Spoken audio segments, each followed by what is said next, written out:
যেমনটি বলছিলাম, বিপদসীমায় পৌঁছেছে রাঙামাটির কাপ্তাই লেকের পানি। আজ পানি বিদ্যুৎ উৎপাদন কেন্দ্রের ১৬টি জলকপাটে ৬ ইঞ্চি করে খুলে দেওয়া হবে বলে জানতে পেরেছি আমরা। দর্শক, এই বিষয়টি নিয়ে কথা বলবো। গতকালও আমরা জেনেছি ৬ ইঞ্চি করে খুলে দেবার কথা ছিল।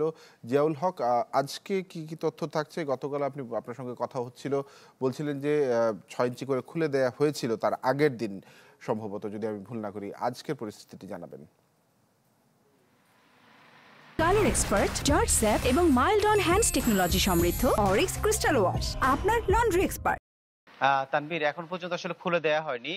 যে গতকাল পর্যন্ত পানি আসলে বিপদসীমার পার হওয়ার পর রাত ১২টা ৫ মিনিট আমরা যে তথ্য পেয়েছি, তখন আসলে ১৬টি জলকপাট রাতেই খুলে দেয়া হয়েছে ৬ ইঞ্চি করে, যেখানে আসলে ৯,০০০ কিউসেক করে পানি কাপ্তাই লেক থেকে কর্ণফুলী নদীতে পড়ছে। একই সাথে যে এখানকার যে বিদ্যুৎ কেন্দ্র উৎপাদন হচ্ছে, সেখানে ৫টি ইউনিট দিয়ে ২১৯ মেগাওয়াট বিদ্যুৎ উৎপন্ন হচ্ছে। সেইখান থেকে আসলে ৩২,০০০ কিউসেক পার সেকেন্ডে আসলে পানি কাপ্তাই লেক থেকে কর্ণফুলী নদীতে যাচ্ছে। আমরা এই মুহূর্তে এই বিদ্যুৎ কেন্দ্রের সামনে অবস্থান করছি।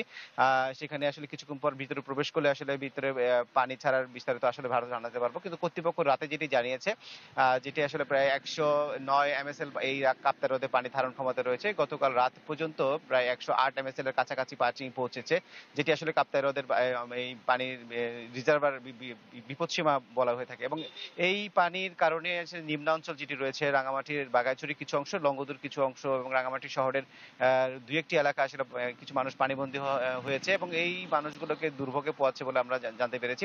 স্থানীয় প্রশাসন তাদেরকে আসলে বিভিন্ন আশ্রয়কেন্দ্র খুলেছে, কিন্তু এখন পর্যন্ত কোনো আশ্রয়কেন্দ্রে লোক এখনো প্রবেশ করেনি আমরা জানতে পেরেছি। এখানকার যে বিদ্যুৎ কেন্দ্রের ব্যবস্থাপক যিনি জানিয়েছেন যে এই যদি পানি এভাবে বাড়তে থাকে, তাহলে এটি ৬ ইঞ্চি থেকে আরো ধাপে ধাপে বাড়ানো হবে এবং নিচের যে এলাকা আছে সেখানে যাতে পানিবন্দী হয়ে না পড়ে সেইভাবে সতর্কতা জারি করেছিল। তানভীর, এই ছিল রাঙামাটি থেকে আমার কাছে সবশেষ। জিয়াউল হক, ধন্যবাদ আপনাকে আমাদের সঙ্গে যুক্ত হওয়ার জন্য। জিয়াউল হক জানাচ্ছিলেন রাঙামাটি থেকে।